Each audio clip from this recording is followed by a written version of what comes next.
Thank you, Levi.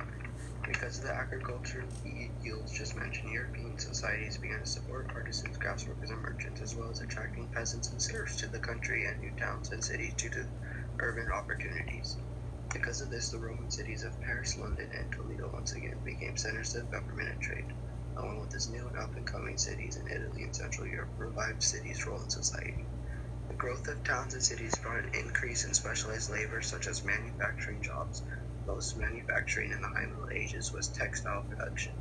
Textiles capitalized the revival of trade in Europe because these new textiles were sold in the large market of Champagne and became principal good in international trade.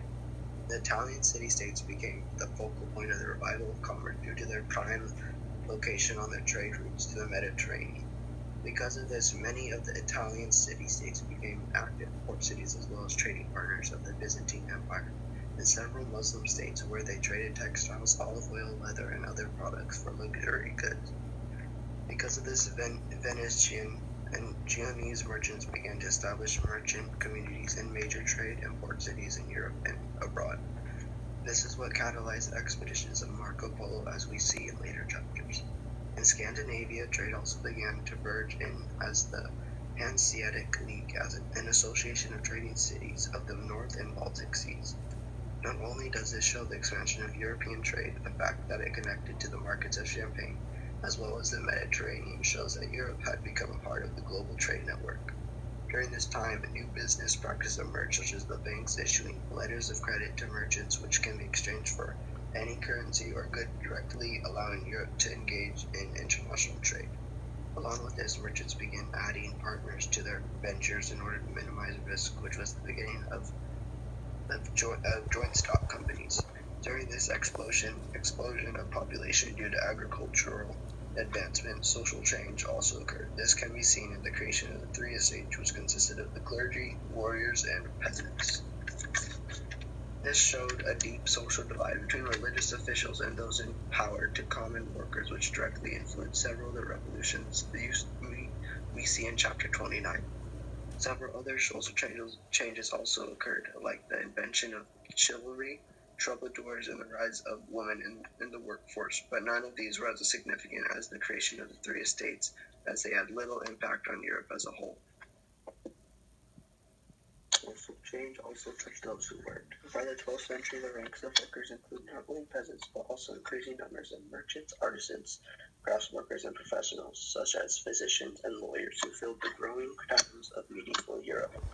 The expansion of the urban working population promoted the development of towns and cities as jurisdictions that fit awkwardly in the framework of the medieval political order. Because of their military power, lords could dominate small towns and tax their wealth. As towns grew larger, however, urban populations were increasingly able to resist the demands of nobles and guide their own affairs.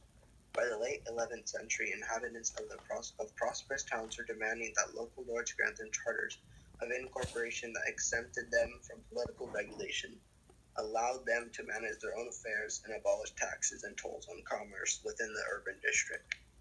Sometimes groups of cities organized leagues to advance their commercial interests, as in the case of Hansa, or to protect themselves against the encroachments of political authorities. The cities of medieval Europe were by no means egalitarian societies. Cities attracted noble migrants as well as peasants and serfs. The urban nobles often dominated the affairs, yet medieval towns and cities also reflected the interest and contributions of the working classes. Merchants and workers in all the arts, crafts, and trades organized guilds that regulated the production and sale of goods within their jurisdictions. By the 13th century, the guilds had come to control much of the urban economy of medieval Europe. They established standards of quality for manufactured goods, sometimes even requiring members to adopt specific techniques of production, and they determined the prices at which members had to sell their products. In an effort to maintain a balance between supply and demand and to protect their members' interests, they also regulated the entry of new workers into their groups. Guilds had social as well as economic significance. They provided a focus for friendship and mutual support in addition to work. Guild members regularly socialized with one another, and prosperous guilds often built large halls where members held meetings, banquets, and sometimes boisterous drinking parties. Guilds often came to the aid of members and their families by providing financial and moral support for those who fell ill.